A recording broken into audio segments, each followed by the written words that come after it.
Human Geography, Chapter 8, Part 2, Geographies of Economic Development, International Trade. The geographical division of labor on a world scale means that the geography of international trade is very complex. One significant reflection of the increased economic integration of the world systems is that global trade has grown much more rapidly over the past few decades than global production. Between 1990 and 2012, the average annual growth rate of the value of world exports was twice that of the growth of world production and several times greater than that of world population growth. The fundamental structure of international trade is based on a few trading blocs, groups of countries with formalized systems of trading agreements. Most of the world's trade takes place within four trading blocs. Western Europe, together with some former European colonies in Africa, South Asia, the Caribbean, and Australasia. North America, together with some Latin American states, the countries of the former Soviet Union, and Japan, together with East Asian states and the oil exporting states of Saudi Arabia and Bahrain. Nevertheless, a significant number of countries exhibit a high degree of autarky from the world economy. That is, they do not contribute significantly to the flows of of imports and exports that constitute the geography of trade. Typically, these are smaller peripheral countries such as Bolivia, Burkina Faso, Ghana, Malawi, Samoa, and Tanzania. This is the window of the world, so that you can pause.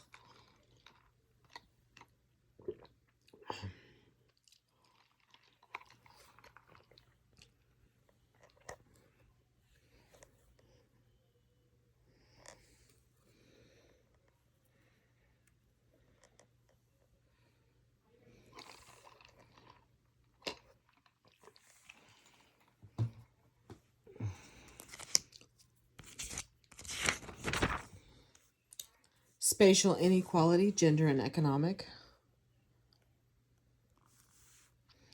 Here's a close-up.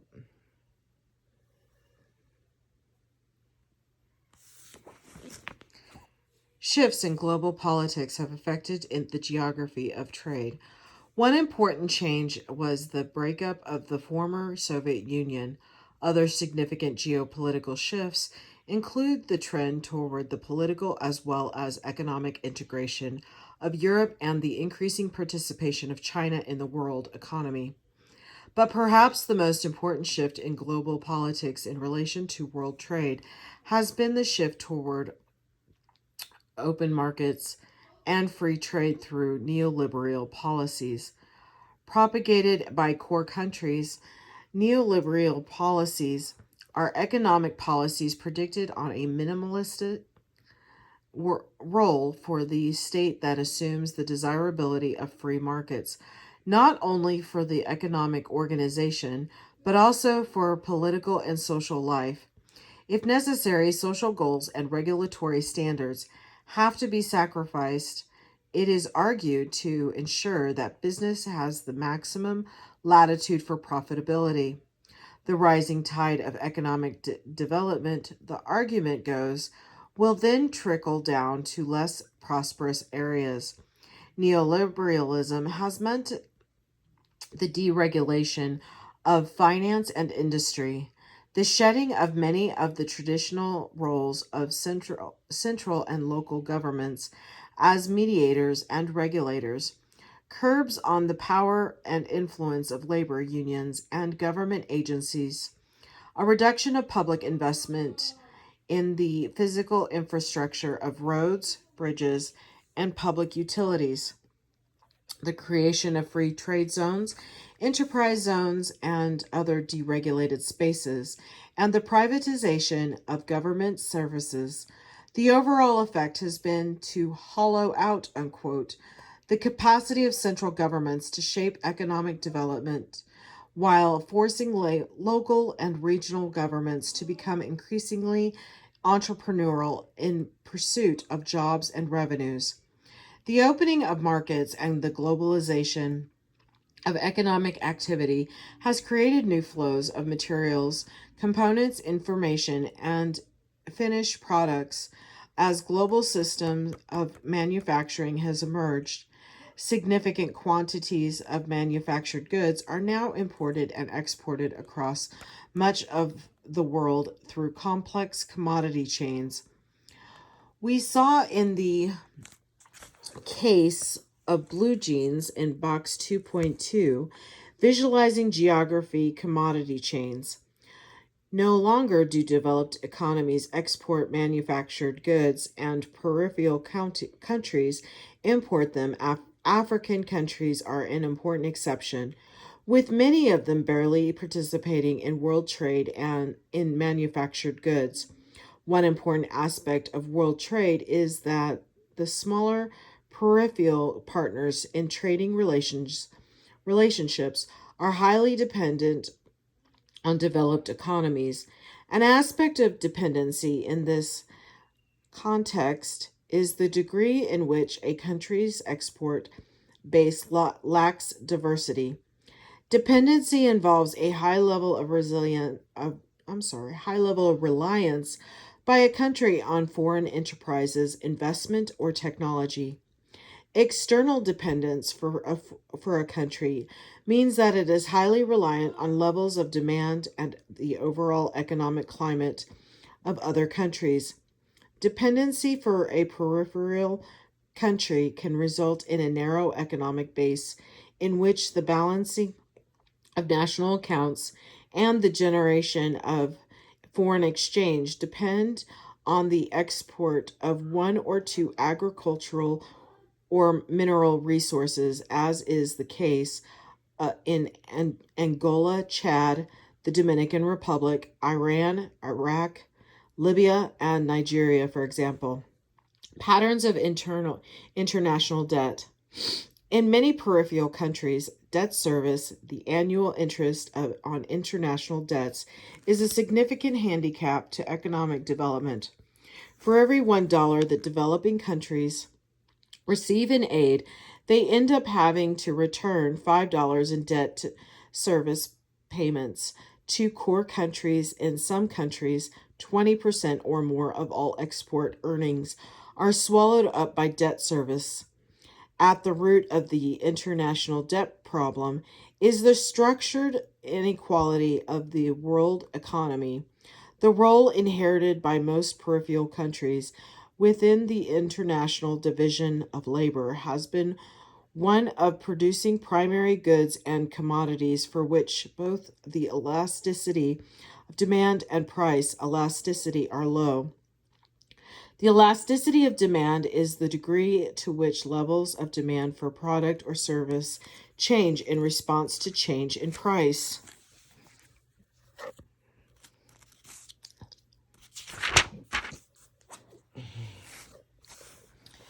Where relatively small change in price induces a significant change in demand, elasticity is high.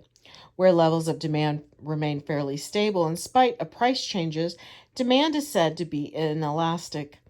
Demand for the products of peripheral countries in their principal markets, the more developed countries, has a low elasticity. It tends to increase by relatively small amounts in response to significant increases in the incomes of their customers. Similarly, significant reductions in the price of their products tend to result in only a relatively small increase in demand. Consider, for example, the cocoa producing regions of West Africa.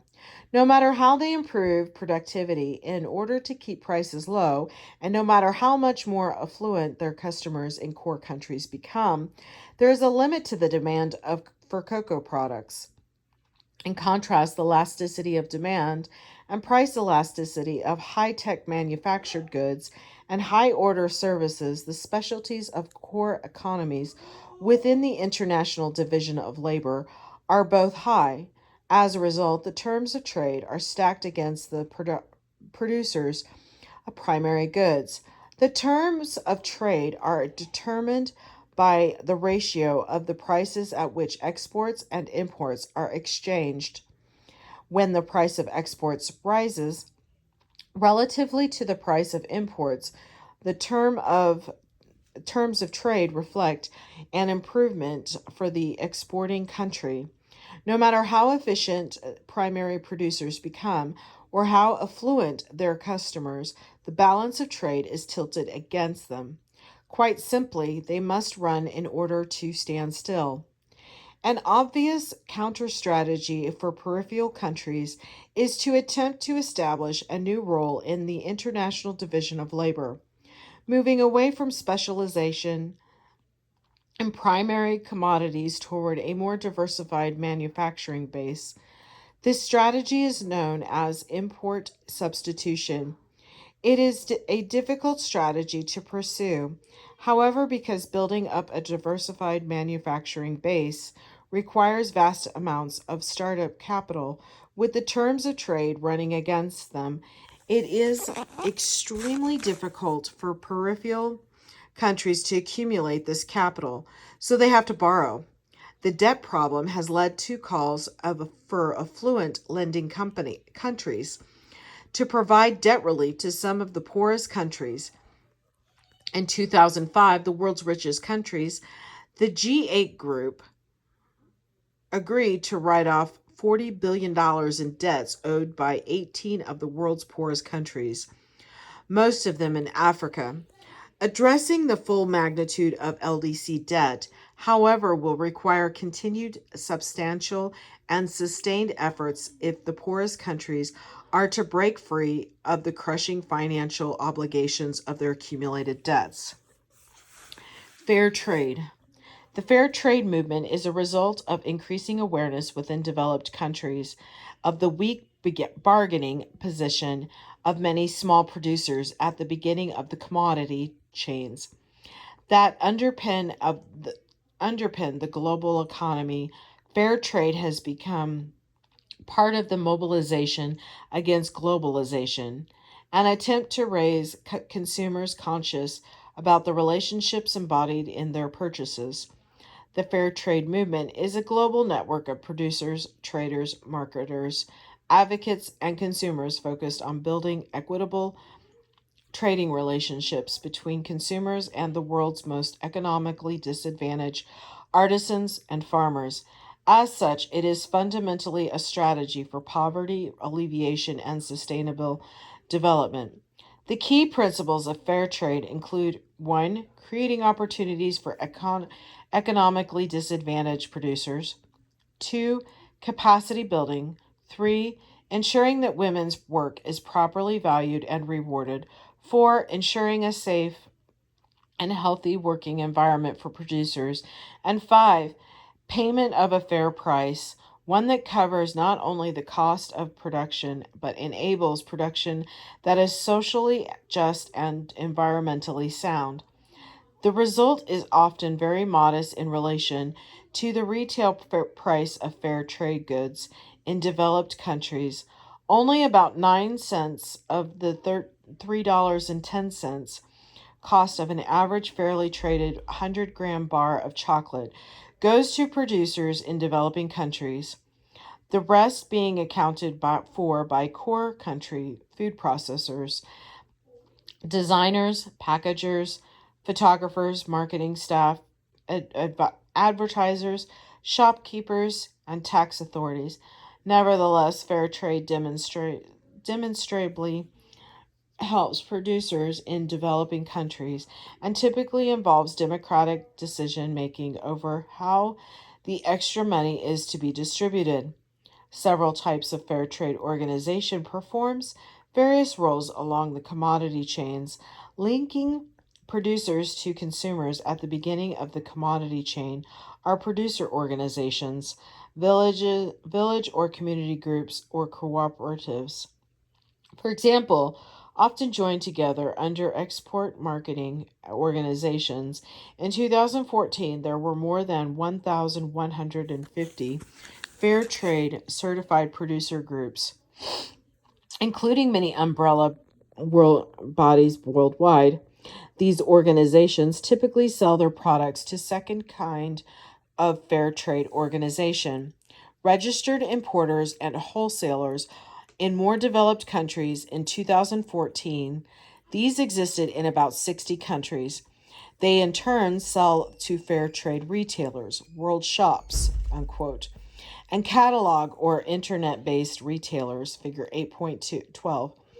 In some countries, fair trade products are now mainstream, available in major supermarkets and independent shops, and beginning to gain market share. In Switzerland, for example, fair trade bananas account for 20% of the retail market. In the United States, it is coffee that is the most important fair trade certified product, accounting for up to $600 million in sales in 2009.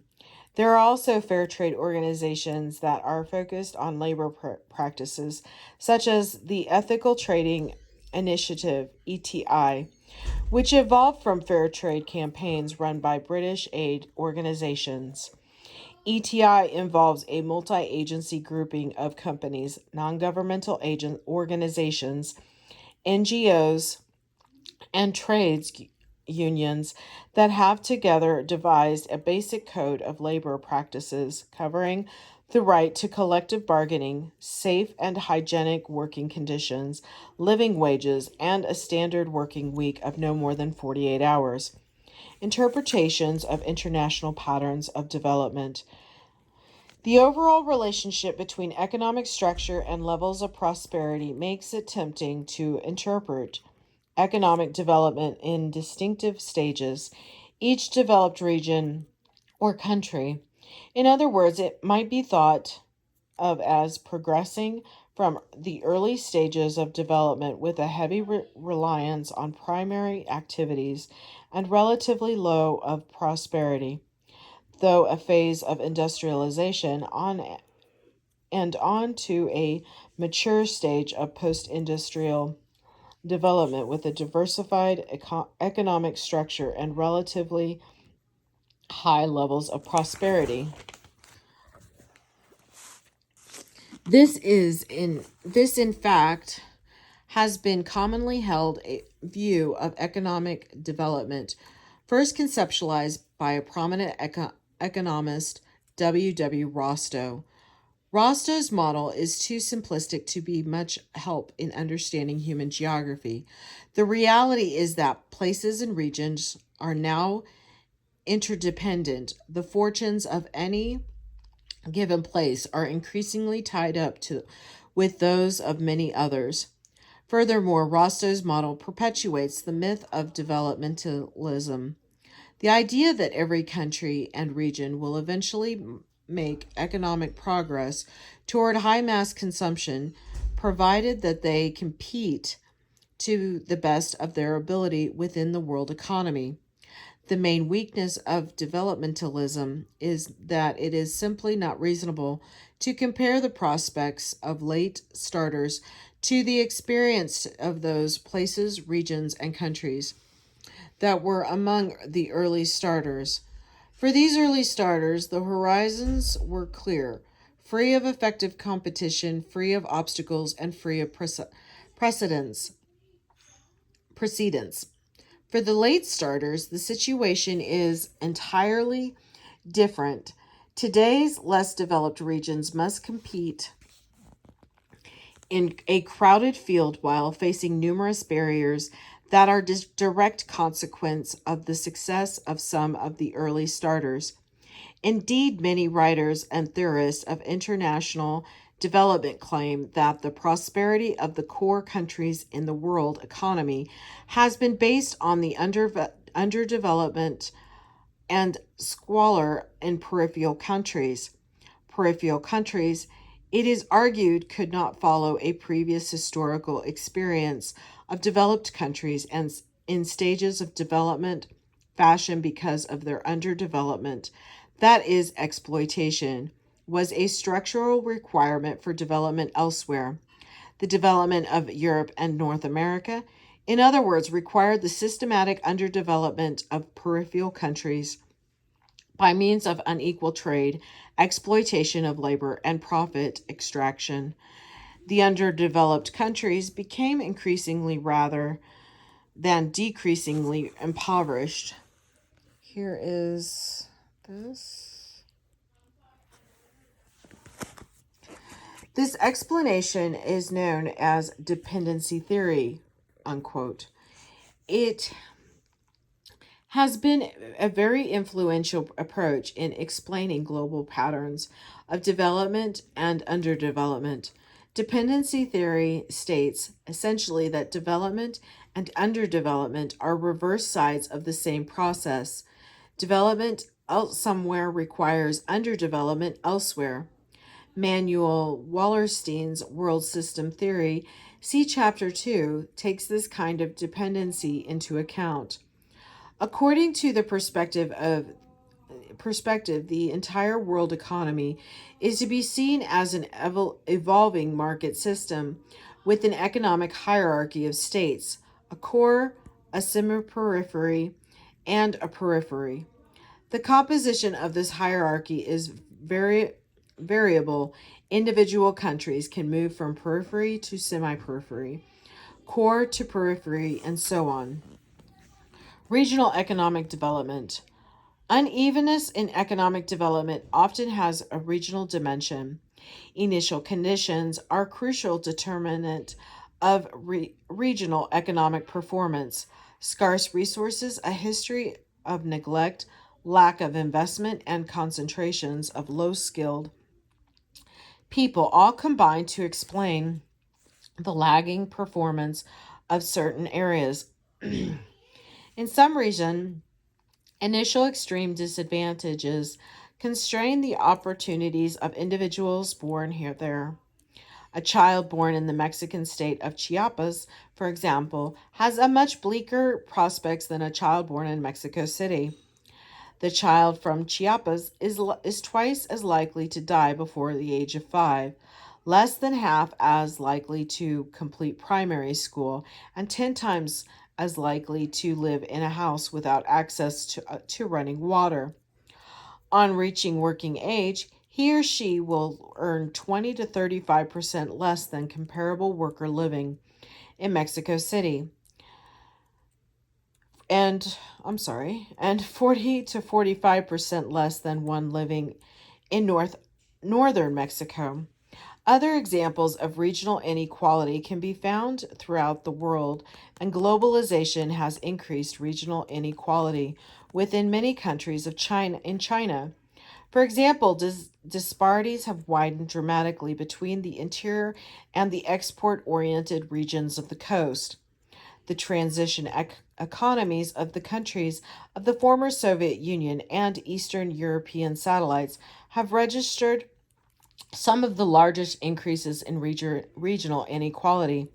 Some core countries, especially Sweden, the United Kingdom, and the United States, also have also registered significant increases in regional inequality since the 1980s.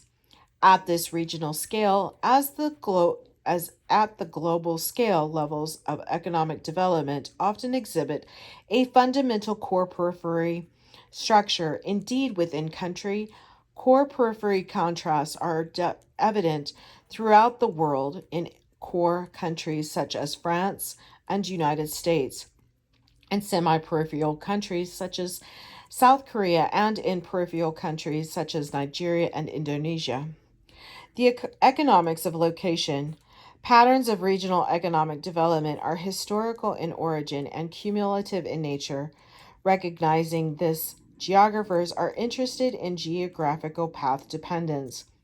The relationship between present day activities in a place and the past experiences of that place, an important principle of regional economic development is the principle of initial advantage. Initial advantage highlights the importance of an early start in economic development. It represents a special case of external economies. Other things being equal, new phases of economic development take hold first in settings that offer external economies, existing labor markets, existing consumer markets, existing frameworks or of fixed social capital, and so on. External economies are cost savings that result from advantages beyond a firm's organization and methods of production. These initial advantages are consolidated by localization economies, cost savings that accrue to particular industries as a result of clustering together at a specific location and so form the basis for continuing economic growth. Examples of localization economies include sharing a pool of labor with special skills or experience, supporting specialized technical schools, joining to create a marketing organization or a research institute, and drawing on specialized subcontractors, maintenance firms, suppliers, distribution agents, and lawyers. If such advantages lead to a reputation for a high quality production, localization is intensified because more producers want to cash in on the reputation. Among many examples are the electronics and software industries of Silicon Valley. Recording companies in Los Angeles, Sheffield Steel and Steel Products, especially cutlery from England, the U.S. auto industry in Detroit, Swiss watches made in the towns of Biel, Geneva, and Neuchâtel, Belgian lace from Bruges, Brussels, and Mechelen, English worsted in Bradford and Huddersfield, Stoke-on-Trent, English china, Irish linen from Athlone, and French perfume made in Grasse. For places and regions with substantial initial advantage, therefore, the trajectory of geographical path dependence tends to be one of persistent growth. This pattern reinforces, in turn, the core periphery patterns of economic development found in every part of the world and at every spatial scale. They said geographers recognize there is no single pathway to development. The consequences of initial advantage for both core and peripheral regions can and often are modified. Old core periphery relationships and can be blurred and new ones can be initiated. Sorry, I have to take a sip.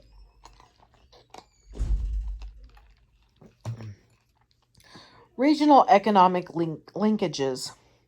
Regional core of economic development are created cumulatively. Sorry. Through the operation of basic principles of economic geography within complex webs of functional interdependence. These webs include the relationship and linkages between the different kinds of industries, different kinds of stores, and different kinds of offices. Particularly important here are the agglomeration effects. Associated with various kinds of local economic linkages and interdependencies, these include the cost advantages that accrue to individual firms because of their location among functionally related activities. The trigger for the agglomeration effects can be any kind of economic development, the establishment of a trading port, or the growth of a local industry or any large scale enterprise, for example. The external economies and economic linkages generated by such developments are the initial advantages that can stimulate a self propelling process of local economic development. A number of interrelated effects come into play when new economic activity begins in an area. Backward linkages develop as new firms arrive to provide the growing industry with components, supplies, specialized services, or facilities. Forward linkages develop as new firms arrive to take finished products of the growing industry and use them in their own processing, assembly, finishing, packaging, or distribution operations. Together with the initial growth, the growth in these linked industries helps create a threshold of activity large enough to attract ancillary industries and activities. Example, maintenance and repair, recycling, security, and business services. The existence of these interrelated activities establishes a pool of specialized labor with the kinds of skills and experience that make the area attractive to still more firms. Meanwhile, the linkages among all these firms help promote interaction between professional and technical personnel and allow the area to support R&D, research and development facilities, research institutes, and so on, thus increasing the likelihood of local inventions and innovations that might further stimulate local economic development. Another aspect of local economic growth results from the increase in population represented by the families of employees. Their presence creates a demand for housing, utilities, physical infrastructure, retailing, personal services, and so on, all of which generate additional jobs. This expansion in turn helps create populations large enough to attract an even wider variety and more sophisticated kinds of services and amenities. Last, but by no means least, the overall growth in local employment creates a larger local tax base.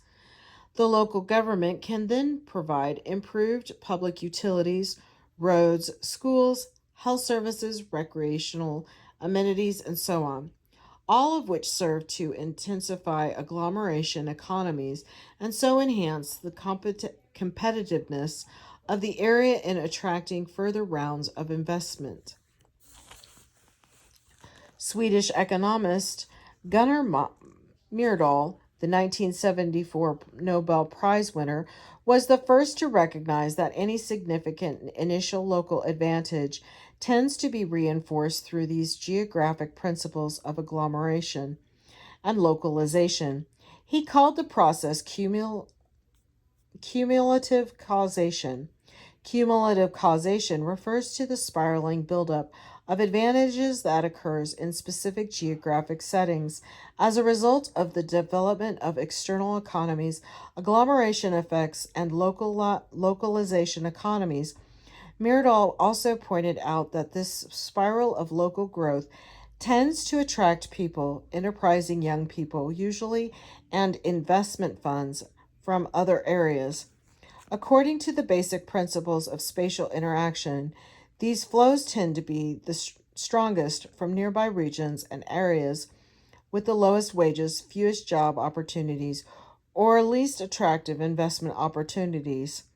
In some cases, this loss of entrepreneurial labor, talent, labor, and investment capital is sufficient to trigger a cumulative negative spiral of economic disadvantage with less capital, less innovative energy, and depleted pools of labor. Industrial growth and in peripheral regions tends to be significantly slower and less innovative than in regions with an initial advantage. This in turn tends to limit the size of local tax base, making it difficult for local governments to furnish a competitive infrastructure of roads, schools, and recreational amenities.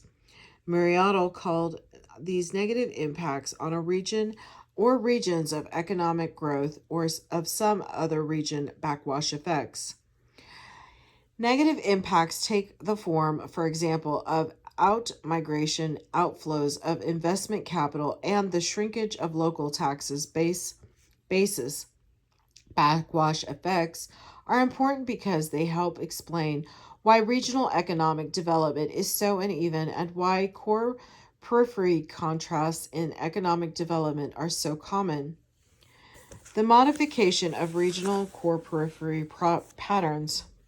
Although very important, cumulative causation and backwards effects are not only processes affecting the geography of economic development. If they were, the world's economic geography would be even more starkly polarized than it is now. There would be little chance for the emergence of new growth regions like Guangdong in southeast China, and there would be little likelihood of stagnation or decline in once booming regions like northern England. Mariottle himself recognized that peripheral regions do sometimes emerge as new growth regions and partially explained them in what we called spread or trickle down effects. Spread effects are the positive impacts on a regional on a region or regional from the economic growth of some other region, usually a core region. Growth creates levels of demand for food, consumer products, and other manufactured goods that are so high that local producers cannot satisfy them.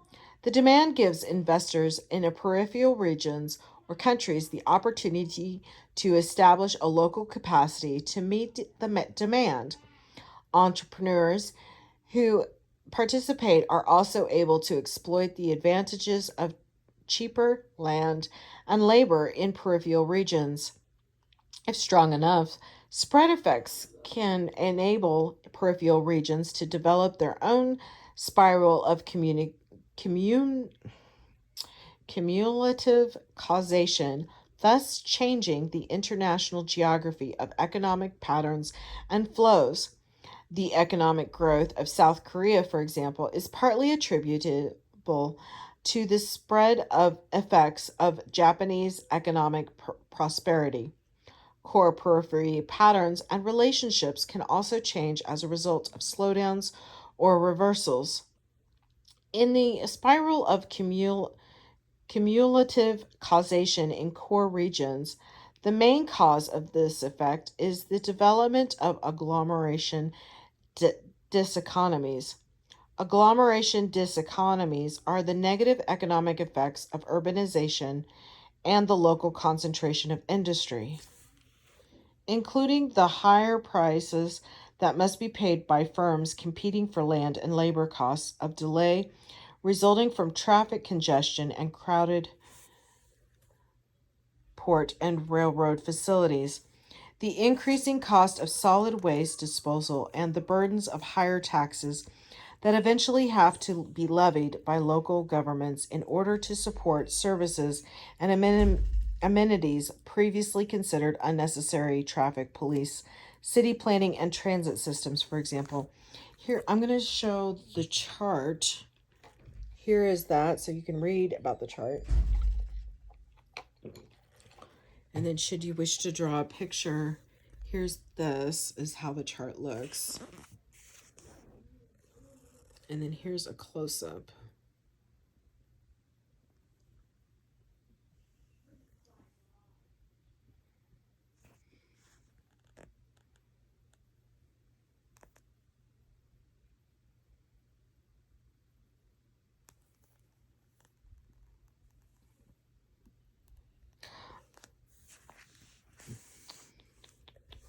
Okay. Deindustrialization and creative destruction. The most fundamental cause of change in the relationship between initial advantage of and cumulative causation is longer term shifts in technology systems and the competition between states within the world system. The innovation associated with successful technology systems generate new industries that are not yet tied by enormous investments in factories or allied to existing industrial agglomerations. Combined with the innovations in transport and communications, this creates windows of locational opportunity that can result in new industrial districts, with new generations of small towns or cities growing into dominant metropolitan areas through new rounds of cumulative causation.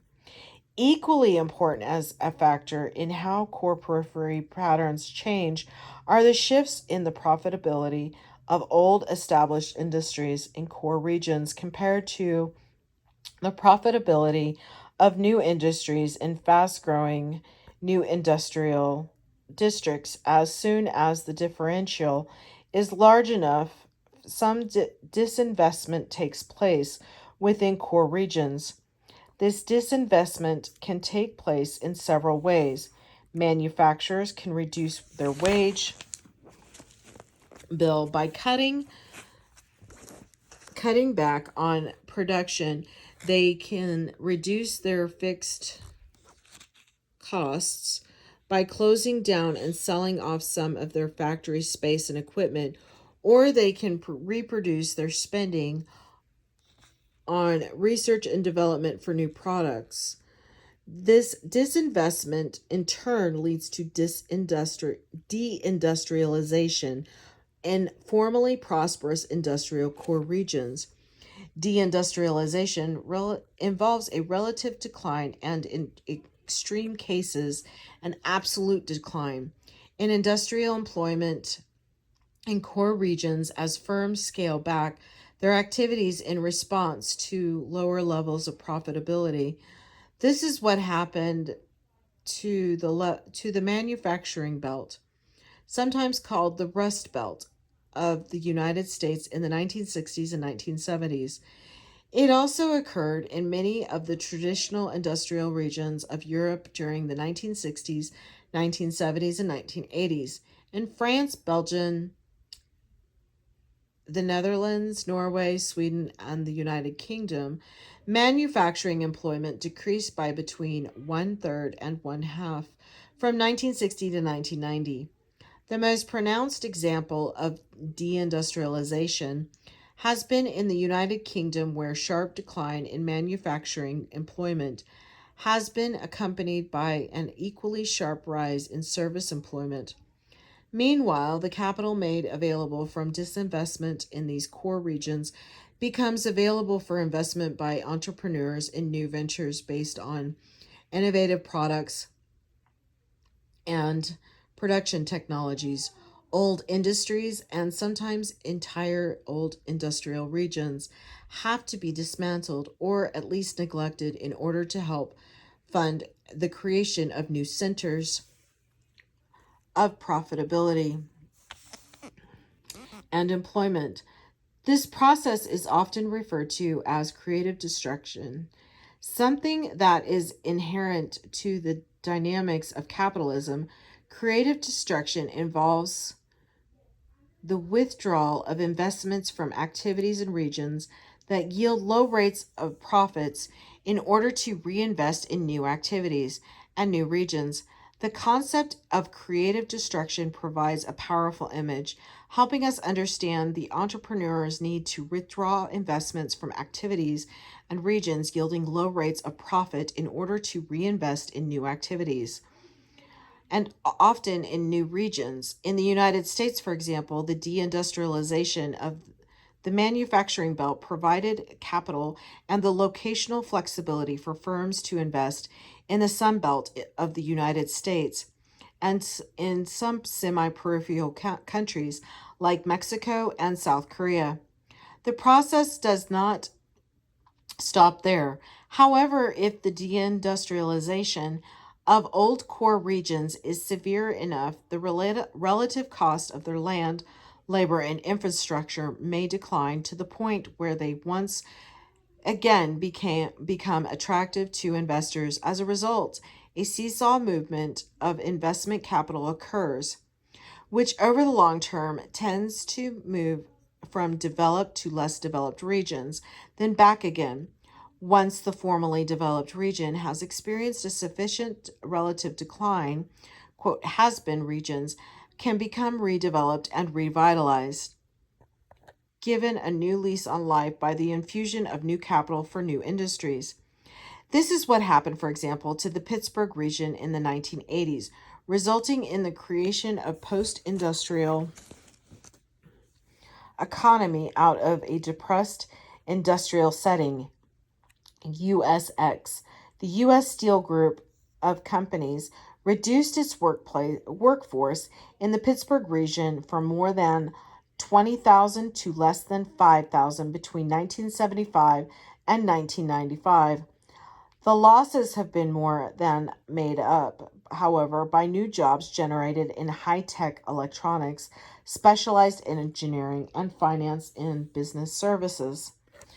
Here is the graph, and I think that's close enough. And then here is the side.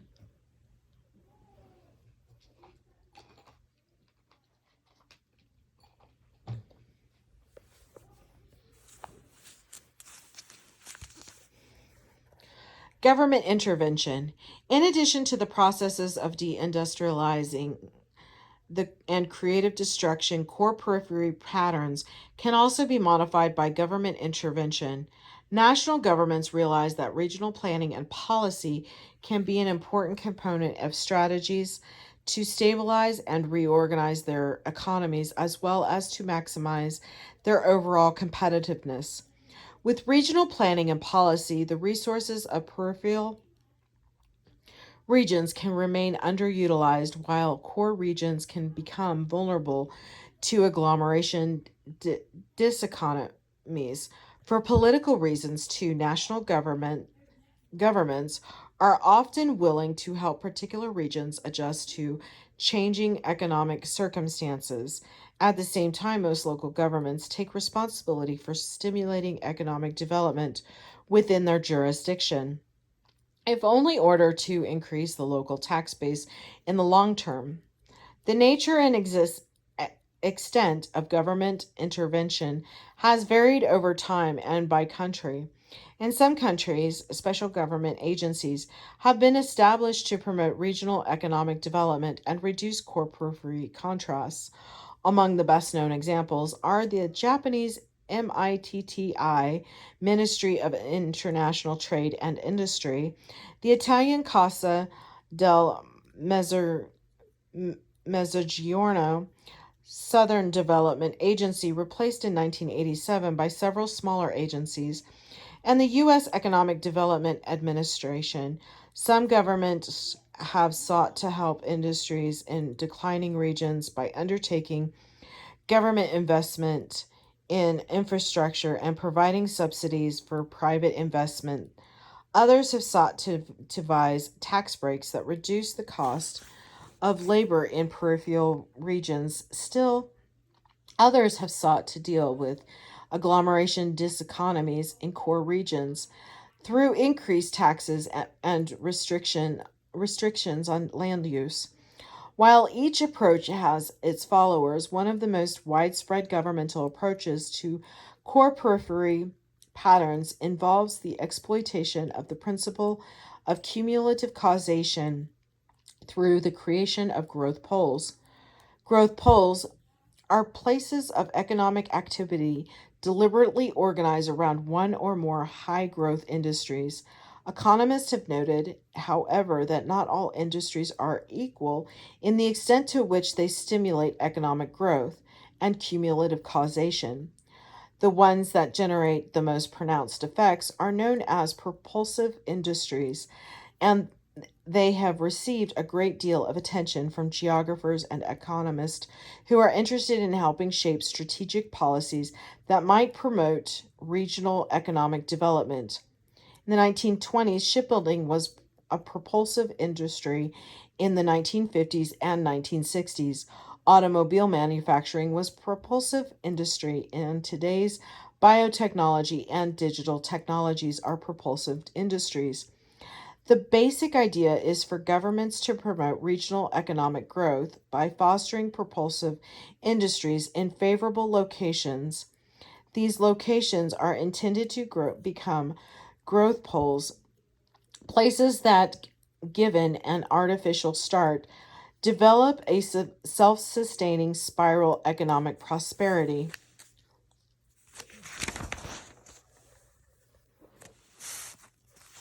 Sorry.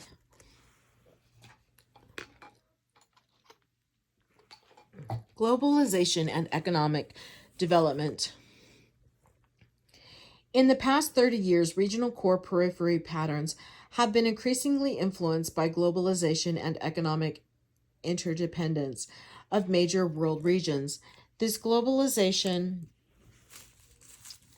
oh, sorry about that. This globalization, oh my goodness gracious. In the increasingly by globalization and the economic interdependence of major world regions.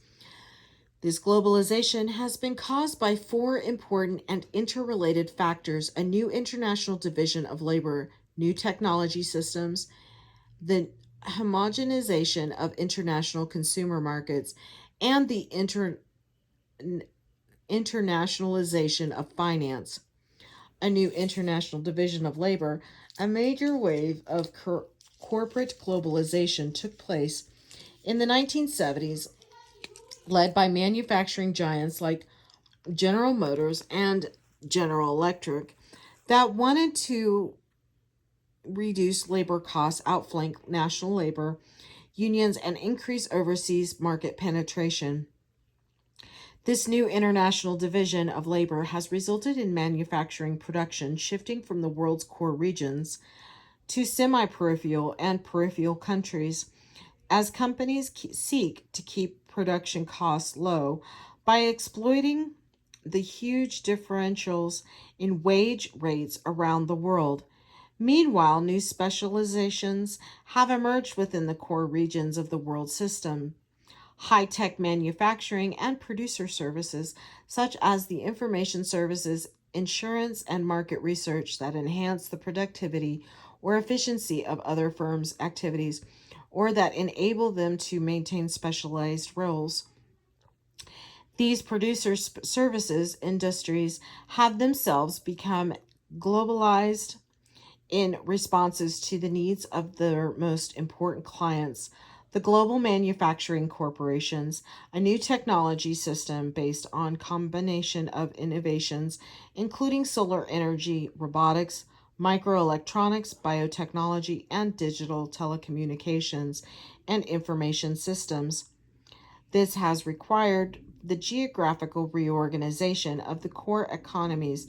It has also extended the global reach of finance and industry and permitted a more flexible approach to investment and trade. Especially important in this regard have been new and improved technologies in transport and communications, the integration of shipping, railroad, and highway systems through containerization, the introduction of wide body cargo jets, and the development of fiber optic networks, communication satellites, and email and information retrieval systems. The homogenization of international consumer markets among the more affluent populations of the world. A new and materialistic international culture has taken root in which people save less, borrow more, defer parenthood, and indulge in affordable luxuries that are marketed as symbols of style and distinctiveness. This culture is easily transmitted through new telecommunications media, and it has been an important basis for transnational corporations' global branding and marketing of world products. Example, German luxury automobiles, Swiss watches, British raincoats, French wines, American soft drinks, Italian shoes, and designer clothes, and Japanese consumer electronics. Internationalization of finance, the pivotal moment in the emergence of global banking and globally integrated financial markets was a system shock to the international economy that occurred in the mid 1970s. World financial markets, swollen with U.S. dollars by the U.S. government's deficit budgeting and by huge currency reserves held by OPEC, Organization of Petroleum Exporting Countries, after it had orchestrated a fourfold increase in the price of crude oil, quickly evolved into a new and sophisticated system of international finance with new patterns of investment and disinvestment. Meanwhile, the capacity of computers and information systems to deal very quickly with changing international conditions added a speculative component to the nationalization of finance, international movements of money, bonds, securities, and other financial instruments have now become an end in themselves because they are a potential source of high profits from speculation and manipulation. The global banking and financial networks handles trillions of dollars every day, 90% of which has nothing to do at all has nothing at all to do with traditional world economy of trade in goods and services. The nerve centers of the new system are located in just a few places: London, Frankfurt, New York, and Tokyo. In particular, satellite communications systems and fiber optic networks made it possible for firms to operate key financial and business services 24 hours a day around the globe, handling an enormous volume of transactions, taking advantage of the relaxed controls on financial institutions resulting from neoliberal policies. Mortgage lenders in core countries, and especially the United States, had been selling their mortgages on bond markets and to investment banks in order to fund the soaring demand for housing. Few in the financial services industries fully understood the complexities of the booming mortgage market and various risks assessments. Agencies were seriously at fault in underestimating the risk associated with these loans. Eventually, when interest rates increased, many households began to default on their monthly payments, and as the bad loans added up, mortgage lenders in turn found themselves in financial trouble. Here is the graph, and then I'll go ahead and get a close up of that because it's quite a bit of information regarding container shipments. Containerization. And there's the picture. Global assembly lines and supply chains. The globalization of the world economy represents the most recent stage is in a long process of internationalization. At the heart of this process are private companies that participate not only in international trade, but also in production, manufacturing, and or sales operation in several countries.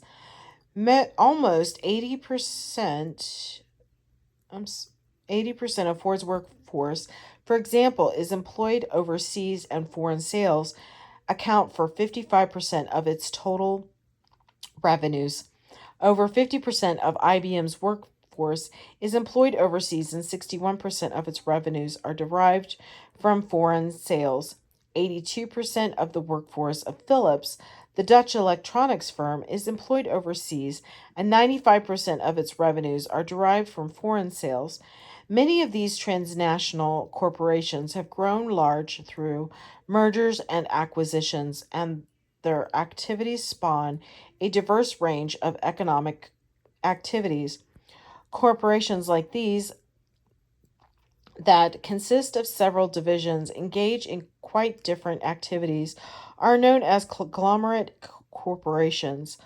Altria, formerly known as Philip Morris, for example, primarily known for its tobacco products such as Marlboro cigarettes, also controls a large group of assets in the beverage industry, including Miller Brewing, and has extensive interests in real estate, import-export publishing, and foods, including General Foods, Tobler, Terry's, and Suchard chocolate. Nestle is the world's largest packaged food manufacturer, is the largest company in Switzerland, but derives less than 2% of its revenue from its home country. Its major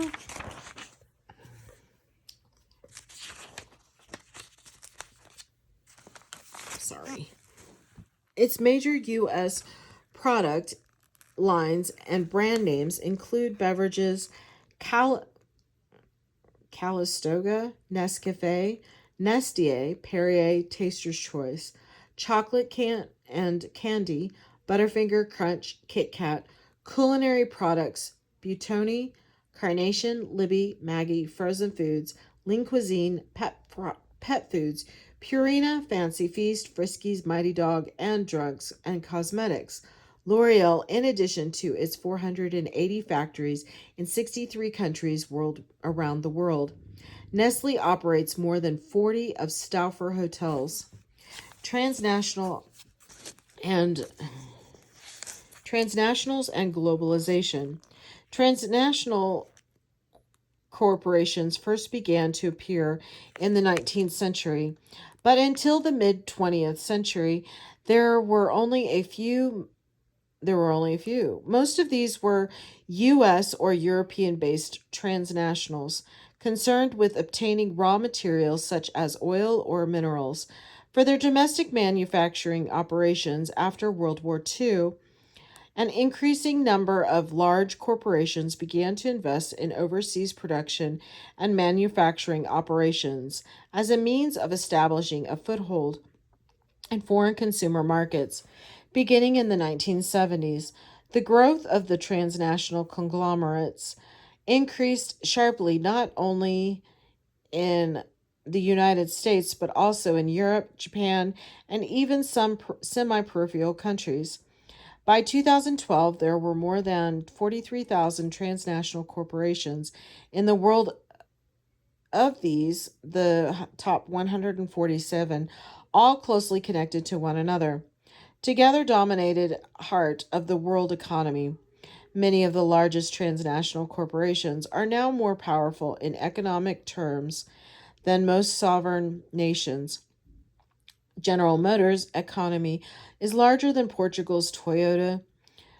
Toyota's is larger than Ireland's, and Walmart's annual sales exceed Norway's gross domestic product.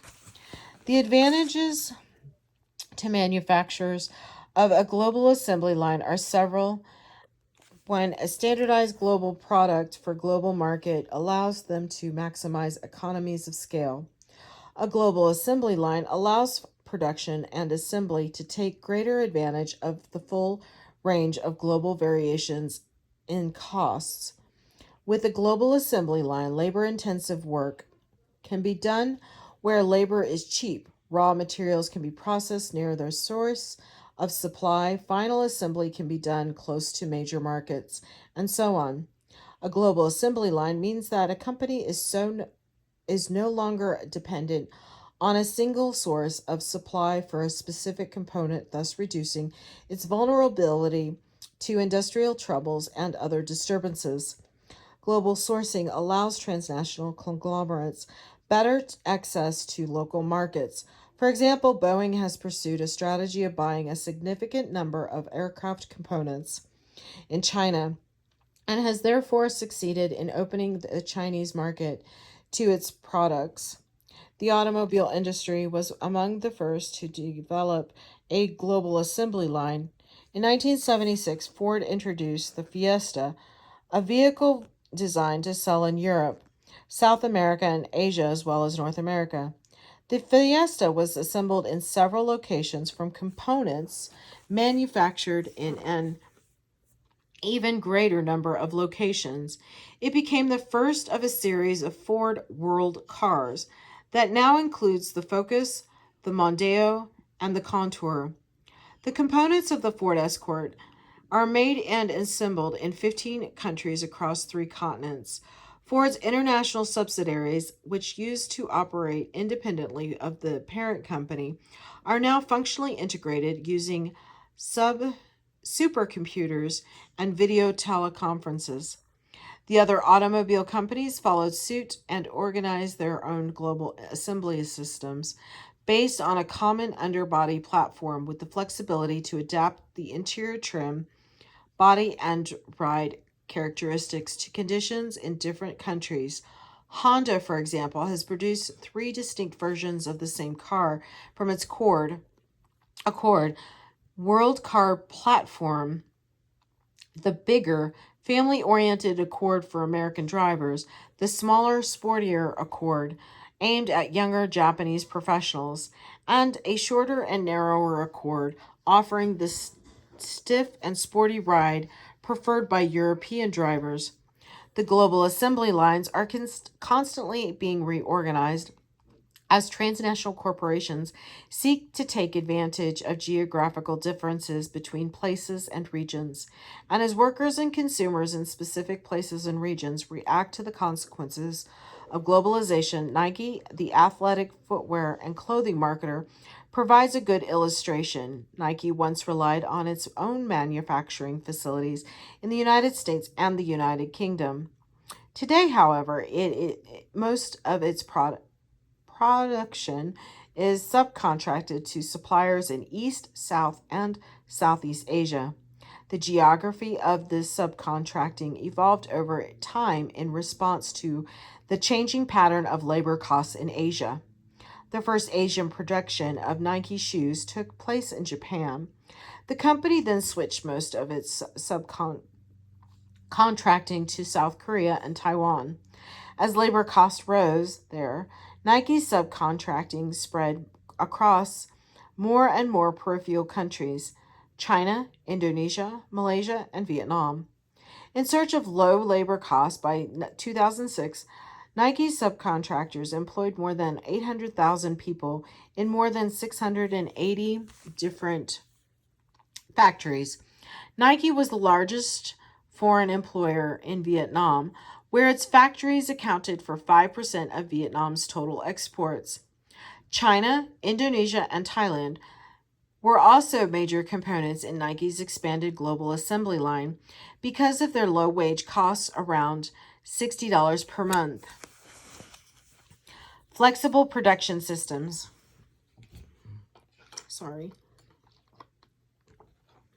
The strategies of transnational corporations are an important element in the transitions from Fordism to Neo-Fordism. In much of the world, Fordism is named after Henry Ford, the automobile manufacturer who pioneered the principle involved mass production based on assembly line techniques and scientific management, together with the mass consumption based on higher wages and sophisticated advertising techniques. In Neo-Fordism, the logic of mass production coupled with the mass consumption has been modified by the addition of more than flexible production, distribution, and marketing systems. The flexibility is rooted in forms of production that enables manufacturers to shift quickly and efficiently from one level of output to another, and more importantly, from one product configuration to another. Flexible production systems involved flexibility both within firms and between them. Within firms, new technologies now allow a great deal of flexibility. Computerized machine tools, for example, are capable of producing a variety of new products simply by reprogrammed, often with very little downtime between production runs for different products, different stages of the production process, sometimes located in different places, and integrated and coordinated through computer-aided design. CAD and computer-aided manufacturing, CAM, systems, computer-based information systems, monitor retail sales and track wholesale orders, allowing producers to reduce the cost of raw materials, stockpiles, parts, inventories, and warehousing through sophisticated small batch, just-in-time production and distribution system. Just-in-time production employs vertical disintegration within large, formally, functionally integrated firms such as automobile manufacturers, in which daily and even hourly deliveries of parts and other supplies from similar, often non-union subcontractors and suppliers now arrive just in time to maintain last-minute and zero inventories. The combination of computer-based information systems, CAD, CAM systems, and computerized machine tools has also given firms the flexibility to exploit specialized niches of consumer demand, so economies of scale in production can be applied to upscale but geographically scattered markets. The Benetton Clothing Company provides an excellent case study example of the exploitation of flexible production systems within a single firm. 1965, the Benetton Company began with a single factory near Venice. In 1968, it acquired a single retail store in the alpine town of Bologna, marking the beginning of remarkable sequence of corporate expansion. Benetton is now a global organization with over 5,000 retail outlets in more than 120 countries, and it is its own investment bank and financial services organization. It achieved this growth by exploiting computers, new communications, and transportation systems, flexible outsourcing strategies, and new production processes, technologies such as robotics and CAD CAM systems to the fullest possible extent. Only about 400 of the Benetton's employees are located in the company's home base of Treviso, Italy. From Treviso, Benetton managers coordinate the activities of more than 250 outside suppliers in order to stock its worldwide network of retail outlet franchises. In Treviso, the firm's designers create new shirts and sweaters on CAD terminals, but their designs are product produced only for orders already in hand, allowing for the coordination of production with the purchase of raw materials. In factories, rollers link to a central computer spread and cut layers of cloth in small batches according to the numbers and colors ordered by Benetton stores around the world. Sweaters, gloves, and scarves knitted in volume in white yarn are dyed in small batches by machines similarly programmed to respond to sales orders. Completed garments are warehoused briefly by robots and shipped out directly via private package delivery firms to individual stores to arrive on their shelves within 10 days of manufacture. Sensitivity to demand, however, is the fundamental of Benetton's success. Niche marketing and product differentiation are central to this sensitivity, which requires a high degree of flexibility in exploiting new product lines. Key stores patronized by trend-setting consumers are monitored closely, and many Benetton stores cash registers operate as point of sale. Sorry. Point of sale terminals so that marketing data are available to company headquarters daily. Another notable feature of the company's operations is the way that different market niches are exploited with the same basic products. In Italy, Benetton products are sold through several different retail chains, each with an image and decor calculated to bring in a different sort of customer. Between firms, the flexibility inherent in neo-Fordism is achieved through the externalization of certain functions.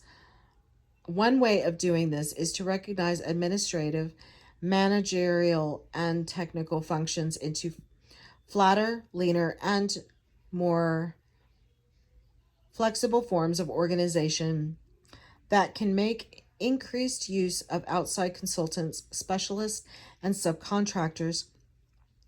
This this has led to a degree of vertical disintegration among firms. Vertical disintegration involves the evolution from large, functionally integrated firms within a given industry toward networks of specialized firms, subcontractors, and suppliers.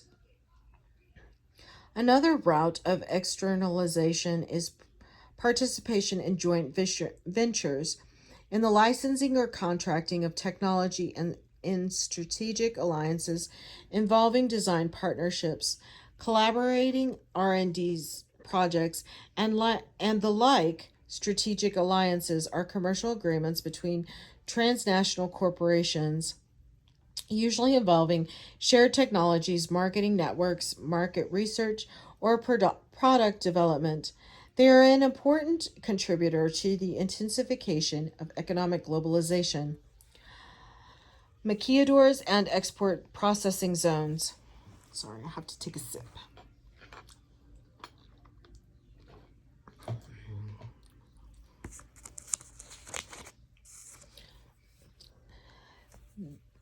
Maquiladores and export processing zone. The governments of many peripheral and semi-peripheral countries encourage the type of subcontracting carried out by big transnational corporations. These governments see participation in global assembly lines as a pathway to export-led industrialization. They offer incentives such as tax holidays, not having to pay taxes for a specified period to transnational corporations. In the 1960s, Mexico enacted legislation permitting foreign companies to establish sister factories, the maquiladores, within 19 kilometers, 12 miles of the border with the United States for the duty-free assembly of products destined for, re-export. See Figure 822. By 2005, more than 3,500 such manufacturing and assembly plants had been established, employing around 1 million Mexican workers, most of them women, and accounting for more than 30% of Mexico's exports. But since 2005, hundreds of maquiladores have closed, resulting in the loss of tens of thousands of jobs as lower wage rates are better incentives, and other countries, particularly China, have proved more attractive manufacturers. More common and more successful are export processing zones, EPZs, S's, small areas where governments create especially favorable investment and trading conditions in order to attract export-oriented industries. These conditions include minimum levels of bureaucracy, the absence of foreign exchange controls, factory space and warehousing at subsidized rents, low tax rates, and exemption from tariffs and export duties. In 1985, it was estimated that there were a total of 173. Was it 173 or 100? Oh, it's 164. I'm sorry. Sometimes my eyes play tricks. Yes, 173 EPZSs around the world, which together employed 1.8 million workers. By 2006, there were about 3,500 EPZSs, employing about 66 million people. China alone had 164 EPZSs, which together employed 40 million workers. The International Labor Organization, ILO, has criticized EPZSs because very few of them have many meaningful links with the domestic economies around them, and most trap large numbers of people in low-wage, low-skilled jobs. In addition to tax incentives and EPZSs, many governments also establish policies that ensure cheap and controllable labor. Sometimes countries are pressured to participate in global assembly lines by core countries and by transnational institutions they support. The United States and the World Bank, for example, have backed regimes that support globalized production and have pushed for austerity programs that help keep labor cheap in peripheral countries. Countries pursuing export-led